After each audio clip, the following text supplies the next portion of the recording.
Tutorial 5. Hello and welcome. The following tutorial explains how to load new data into the model table.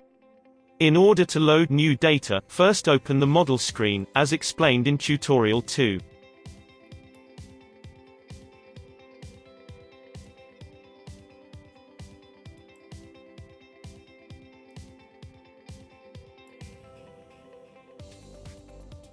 Click on the Setup button from the model main screen.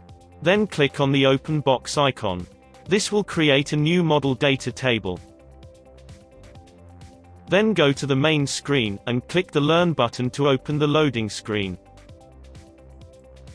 In order to load the model data, you must first stop the model, by clicking the Stop icon in the upper button set. As you can see, the model has now stopped running.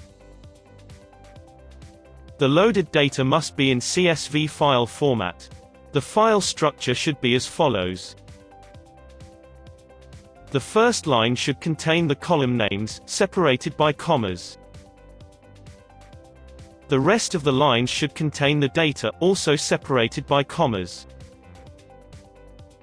The field names must adhere to the rules of naming fields in the SQL database. The first two fields are saved names, ID, and timestamp. If the file is not defined this way, an error message will appear, and the loading process will fail.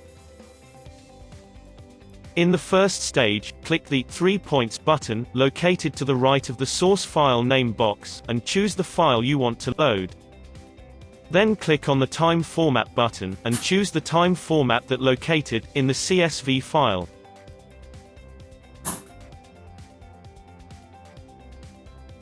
After loading the file, press the OK button located on the left.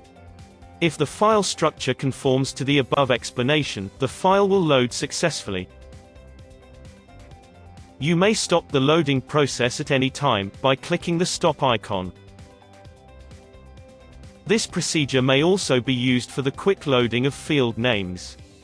In this case, you can make a CSV file containing only the columns names by checking the Read Field Names Only box. When loading is completed, a suitable message will appear. After loading, you can move to the second stage, which is the learning process. For more information on this subject, please watch tutorials 6 and 7. Thank you. We hope you have found this tutorial helpful and clear. If not, or if you have any additional suggestions or comments regarding this tutorial, please submit your remarks via our website.